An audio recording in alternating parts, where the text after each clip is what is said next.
అధ్యాయం మనం 27వ అధ్యాయం ధ్యానం చేసాం. ఎంతో భయంకరమైన పడవ ప్రయాణం పడవ ప్రయాణం మనం చూసాం.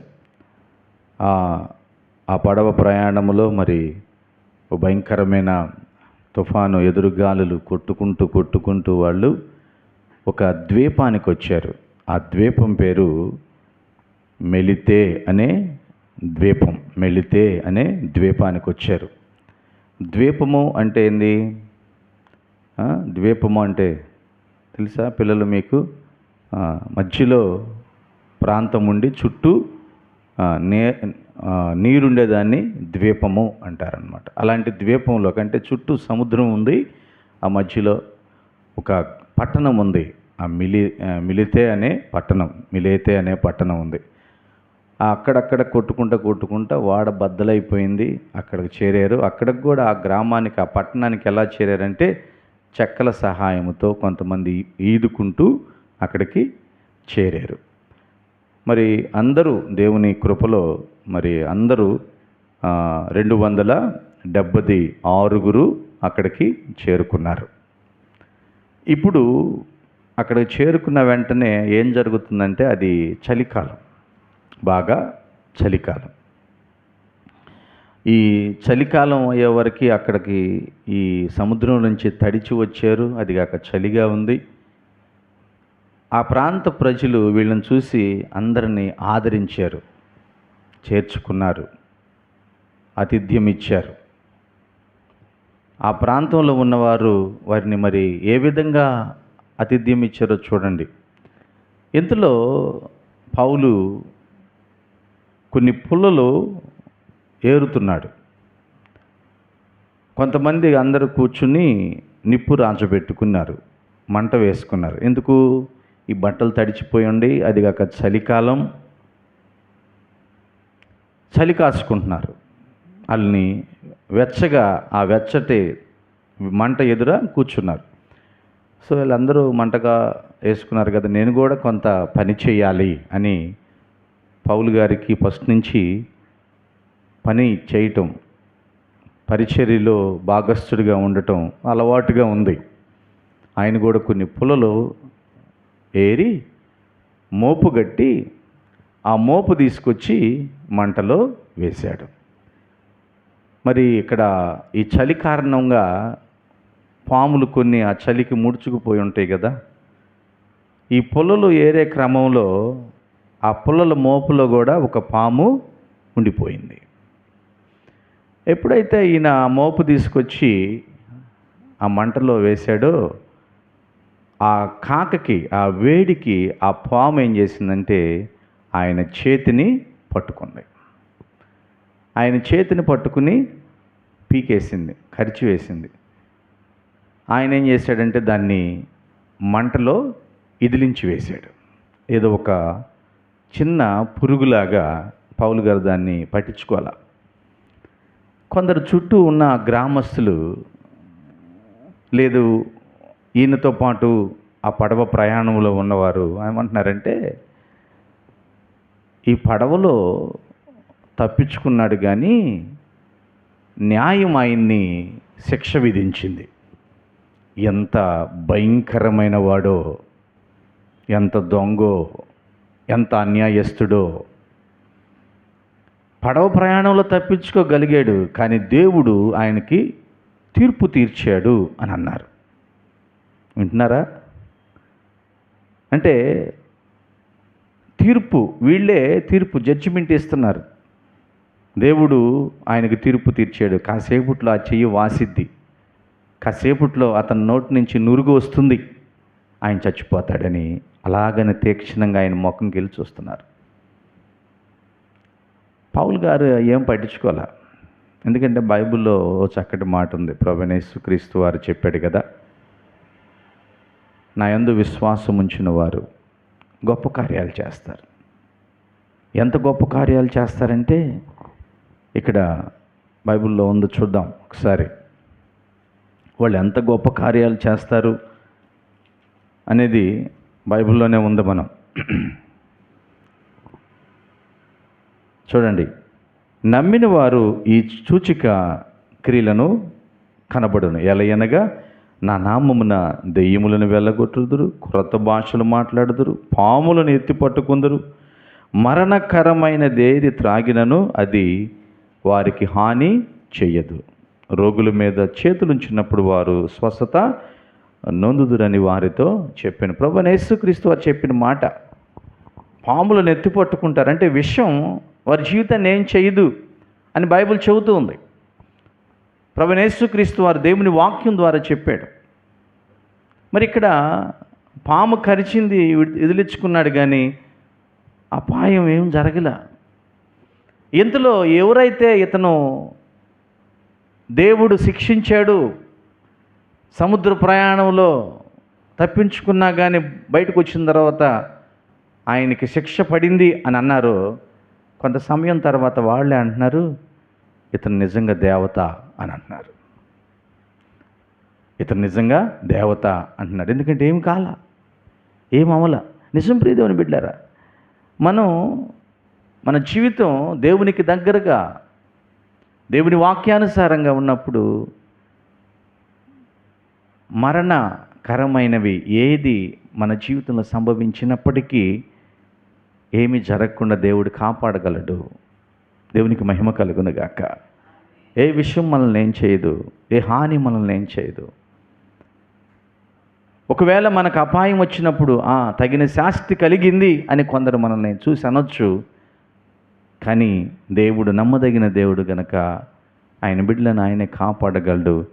ఎవరైతే ఆ మాటతో మనల్ని అవమానించాలని అనుకుంటారో వారే తర్వాత ఘనపరిచే పరిస్థితిలోనికి, గౌరవించే పరిస్థితిలోనికి దేవుడు తీసుకుని వస్తాడు. దేవునికి మహిమ కలుగును గాక. అందరూ చెప్దాం హల్లెలూయా.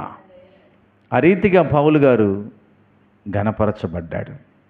ఇక ఆ తర్వాత క్రమక్రమేణా అక్కడ ఏం జరుగుతుందంటే, అక్కడ ఒక మంచి భూస్వామి ఉన్నాడు, పెద్ద. ఆయనకి చాలా భూములు ఉన్నాయి, చాలా ఆస్తిపరుడు. ఆయన వీళ్ళందరినీ ఈ పడవ ప్రయాణంలో ఇబ్బంది పడి ఈ గ్రామంలో, ఈ పట్టణంలో చేరిన వారందరినీ వారింటికి తీసుకెళ్ళి వారికి చక్కటి మర్యాదను చేశాడు, ఆహారం ఇచ్చాడు, వారిని చూసుకున్నాడు. 3 నెలల పాటు వారిని పోషించాడు. దేవునికి మహిమ కలుగును గాక. 3 మాసాలు 3 నెలలు వారిని పోషించాడు. అంటే అదొక్కటే కారణం కాదండి, ఇంకా దేవుడు ఆ ద్వీపములో పౌలు ద్వారా గొప్ప గొప్ప కార్యాలు చేసినట్లుగా మనం చూడవచ్చు. అక్కడ పోప్లి అనే ఒక వ్యక్తి ఉన్నాడు. ఆ వ్యక్తి భూస్వామిగా ఉన్నాడు. వాళ్ళ తండ్రికి రక్తభేద చేత బాధపడుతూ మంచంలోనే ఉండిపోతే, మరి ఆ వ్యక్తి దగ్గరికి, అంటే ఆ గృహంలోనే వీళ్ళు ఆతిథ్యము పొందుకుంటున్నారు, ఆ గృహంలోనే ఉంటున్నారు కాబట్టి ఆ పెద్ద ఆయన్ని చూసి ప్రభువైన యేసుక్రీస్తు నామములో పౌలు గారు ప్రార్థన చేసినప్పుడు దేవుడు ఆయన్ని స్వస్థపరిచాడంట. హల్లెలూయా. ఇక ఆయన్ని ఎప్పుడైతే స్వస్థపరిచాడు, అనేక మంది అక్కడ పౌలు గారి దగ్గరికి రావటం, పౌలు గారి దగ్గర ప్రార్థన చేయించుకోవటం, గొప్ప స్వస్థతను పొందుకోవటం. మరి పౌలు గారు ఖచ్చితంగా వాళ్ళందరికీ శుభవార్తని తెలియజేశాడు. శుభవార్తని, యేసుక్రీస్తు యొక్క శుభవార్త, ఆయనే దేవుడు, ఆయన నామంలోని నేను చేస్తున్నానని చెప్పి మరి ఆ ప్రాంతమంతా సువార్తను ప్రకటించినట్లుగా మనం చూడవచ్చు. 3 నెలల తర్వాత 11వ వచనం మనం చూసుకుంటే వాళ్ళు బయలుదేరారు. 3 నెలల తర్వాత వాళ్ళు బయలుదేరారు. అంటే ఫిబ్రవరి, మార్చి, అంటే ఆ చలికాలం అయిపోయిన తర్వాత వాళ్ళు ప్రయాణం సిద్ధపడ్డట్లుగా మనం చూడవచ్చు. అక్కడే అలెగ్జాంద్రియా పట్టణపు వాడ ఒకటి ఉంటే ఆ వాడ ఎక్కారు, రోమాకు ప్రయాణం సాగించారు.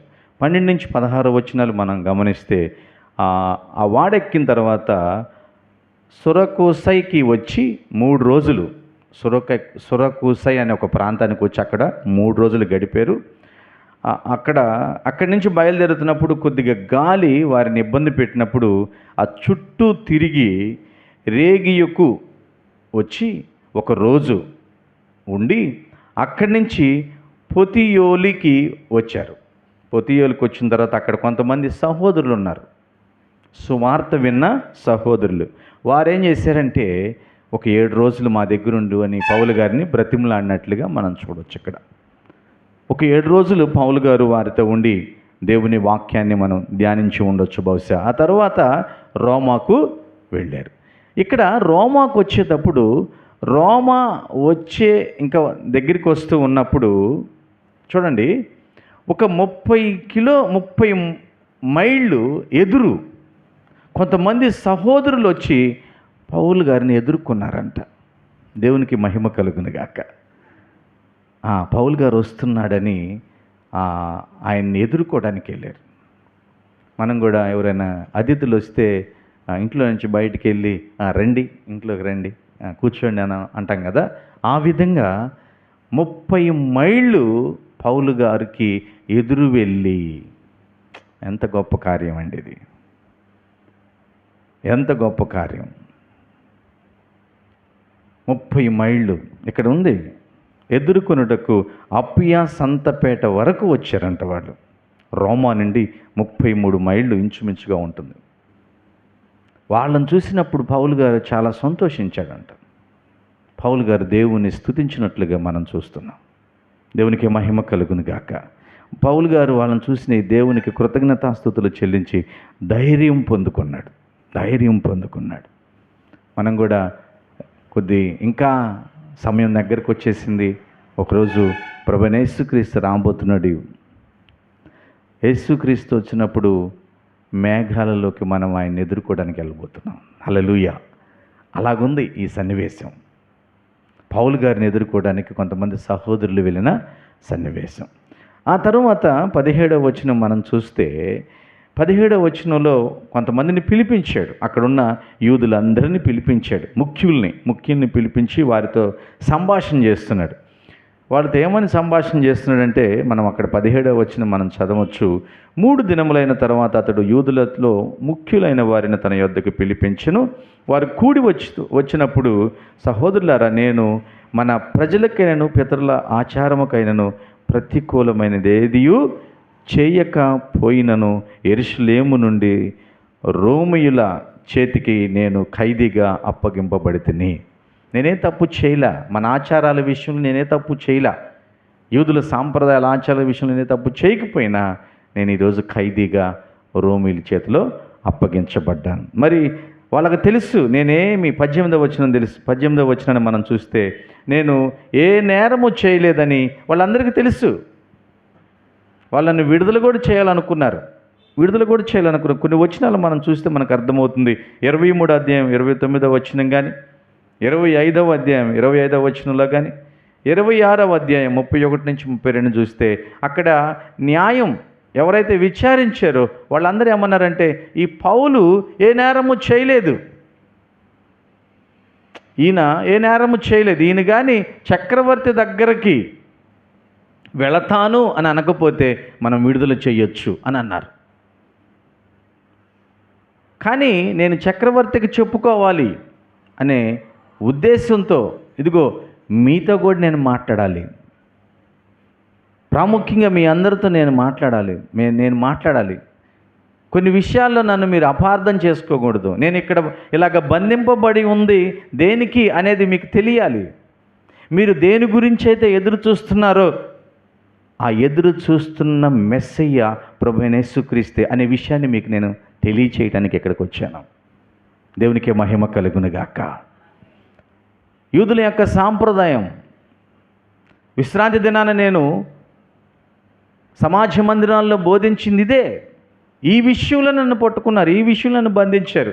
దాన్ని మీకు తెలియచేయటానికే ఇక్కడికి వచ్చాను అని చెప్పి వాళ్ళందరితో చక్కగా మాట్లాడటానికి యేసుక్రీస్తు ఎలాగా ఈ లోకానికి వచ్చాడు, ఎవరు ఆయన, ఇదిగో మనం ధర్మశాస్త్రంలో ఎదురు చూస్తున్న మెస్సయ్య ఆయనే. మనం ఆయన కోసం ఎదురు చూస్తున్నాం. నాకు తెలియక నేను కూడా మూర్ఖుడిగా ప్రవర్తించాను. కానీ దేవుడు నన్ను కలిసినప్పుడు నాకు అర్థమైంది, ఆ మెస్సయ్యే సర్వమానవాళి కొరకు సిలువలో రక్తము చిందించి మరణించి పాతిపెట్టబడి తిరిగి లేచాడు. ఆయన పునరుద్ధాన బలముతో తిరిగి లేచాడు, మరలా రానై ఉన్నాడు. ఆయన నమ్మిన వారు మరణించినా తిరిగి లేస్తారు. మనందరికీ పునరుద్ధానం ఉంది అనే సత్యాన్ని వాళ్ళందరికీ చెబుతూ ఉన్నాడండి. ఇవన్నీ విషయాలు చెబుతూ ఉన్నప్పుడు మోషే ధర్మశాస్త్రము గురించి, యెహోను గురించి ఇవన్నీ చెబుతూ ఉన్నప్పుడు చాలామంది నమ్మారంట, కొందరైతే నమ్మలేదంట. సహజం కదా, చాలామంది అయితే నమ్మారు, కొందరైతే నమ్మల. అప్పుడు వారిని ఏమన్నాడు తెలుసా? చూడండి 26వ వచనం, మీరు వినుట మట్టుకు విందురు కానీ గ్రహింపనే గ్రహింపరు, చూచుట మట్టుకు చూతురు కానీ కానరని ఈ ప్రజల యొద్దకు వెళ్ళి చెప్పుము. ఈ ప్రజలు కన్నులారా చూచి చెవులారా విని మనసారా గ్రహించి నా వైపు తిరిగి నా వలన స్వస్థత పొందకున్నట్లు వారి హృదయము క్రొవ్వియున్నది, వారు చెవులలో మందముగా విని కన్నులు మూసుకొని ఉన్నారు అని పరిశుద్ధాత్మ యెషయా ప్రవక్త ద్వారా మీ పితరులతో చెప్పిన మాట సరియే.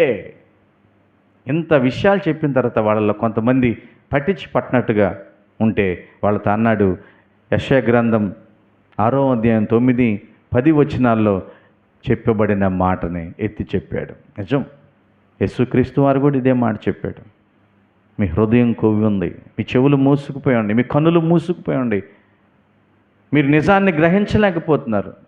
అవును ప్రియదేవుని బిడ్డలారా, ఈరోజు దేవుణ్ణి ఏ దేవుడు అని అనేక మంది అక్కడక్కడ తిరుగుతున్నారు, కానీ దేవుడు ప్రభువైన యేసుక్రీస్తే, ఆయనే ప్రతి మానవుడి యొక్క పాపాన్ని పరిహరించడానికి ఈ లోకంలోకి వచ్చాడు, పరిహరించడానికి శిలువలో రక్తము చిందించాడు, ఏ పాపము లేని వ్యక్తిగా జీవించాడు అని గ్రహించలేకపోతున్నారు. యూదుల్లో కూడా గ్రహించలేకపోతున్నారు. అందుకే పౌలు గారు తర్వాత యూదులు కాని అన్యులకు కూడా దేవుని సువార్తను చెప్పినట్లుగా మనం చూడవచ్చు.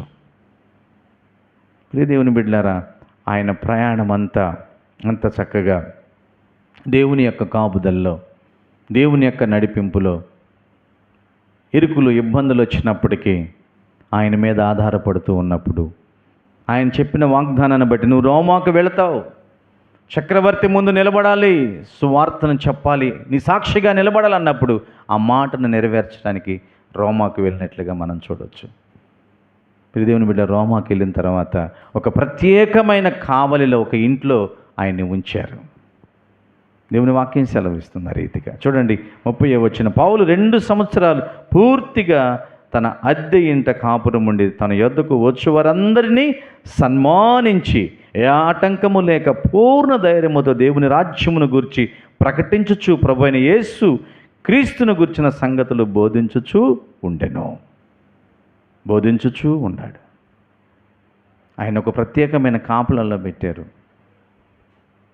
ఏ ఆక్షేపణ లేదు. అనేక మంది ఆయన దగ్గరికి రావచ్చు, కలవచ్చు, దేవుని వాక్యాన్ని వినొచ్చు. దేవుడిచ్చిన గొప్ప స్వతంత్రం, ఆటంకము లేకుండా పూర్ణ ధైర్యముతో దేవుని సువార్తను రోమాలో ప్రకటించాడు. హల్లెలూయా, అందరూ చెప్దాం హల్లెలూయా. అంతేకాకుండా ఆయన చెరలో ఉండి కొన్ని లెటర్ రాసినట్లుగా మనం చెర పత్రికలు అంటాం. ఎఫెస్సి, కొలస్సీలకు, ఫిలేమోను, ఫిలిప్పు, ఈ పత్రికలు ఎక్కడుండి రాశాడంటే చెరలో ఉండి, అంటే జైల్లో ఉండి రాశాడు. ఈ మాటలు ధ్యానిస్తున్నప్పుడు మనం అన్ని సమయాల్లో ఎటువంటి పరిస్థితులైనా ఆనందంగా, అంటే దేవుడు ఉన్నాడు, దేవుడు నా పక్షంగా ఉన్నాడు, నేను ఆయన ఆత్మ నడిపింపులో వెళ్ళగలుగుతున్నాననే విశ్వాసంతో మనం సాగితే ఆ కష్టంగా అనిపించదు. ఆ కష్టంలో కూడా దేవుని యొక్క పనిని ఆనందంగా చేయొచ్చు. దేవునికి మహిమ కలుగునగాక. నిజం ప్రియదేవుని బిడ్డలారా, పౌలు గారు ఆ రీతిగా తన ప్రయాణాన్ని రోమా వరకు తీసుకెళ్ళాడు. ఆ తర్వాత కొంత చరిత్ర చెబుతుంది, పౌలు గారు హతసాక్షిగా మార్చబడ్డాడు. పౌలు గారిని చిరఛేదనం చేశారు. పౌలు గారు అనేక మందిని క్రీస్తు వైపు నడిపించారు. అనేక మంది సేవకులుగా ఎదగటానికి ఆయన గొప్ప పత్రికలు కారణమయ్యాయి. పౌలు గారు ఎంతో ఉన్నతమైన జీవితం, ఎంతో ఆనందకరంగా బయటికి కనపడుతూ లోన ఎంత వేదన ఉన్న దాన్ని బయటికి పెట్టుకోకుండా దేవునికే అప్పు చెప్తూ వచ్చాడు. దేవునికే మహిమ కలుగును గాక. పౌలు గారు మరి 39 కొరడా దెబ్బలే 5 సార్లు తిన్నాడంట. 5 సార్లు ఈ సువార్త పనిలో, ఈ దేవుని పనిలో.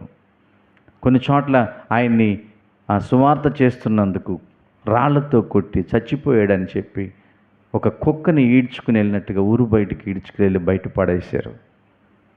ఎన్నో ఇరుకులు, ఎన్నో ఇబ్బందులు. దేవుని సువార్తను పట్టుకుని ముందుకు సాగించేదిగో ఆ సువార్త, ఆ పత్రికలు ఈరోజు కూడా జీవము కలిగి నిన్ను నన్ను మన్నించగలుగుతున్నాయి. హల్లెలూయా. ఈ అపోస్తుల కార్యముల గ్రంథము పరిశుద్ధాత్మ యొక్క గ్రంథముగా పిలువబడుతుంది. ఈ సంఘము విస్తరణ పరిశుద్ధాత్మ యొక్క ప్రేరణలో, పరిశుద్ధాత్మ యొక్క నడిపింపులో సంఘం విస్తరించింది. మరి ఈరోజు ఈ మాటలు వింటున్న నువ్వు నేను కూడా పరిశుద్ధాత్మ ప్రేరణతో సంఘముగా బలపడుతూ, సంఘముగా విస్తరిస్తూ అనేక మందిని క్రీస్తు స్వార్థ చెప్పి యేసు వైపు నడిపించే వారిగా ఉండాలని ప్రభు పేరట ప్రేమతో తెలియజేస్తూ ఈ కొద్ది మాటలు ముగిస్తున్నాను. దేవుడు మనందరినీ దీవించునుగాక.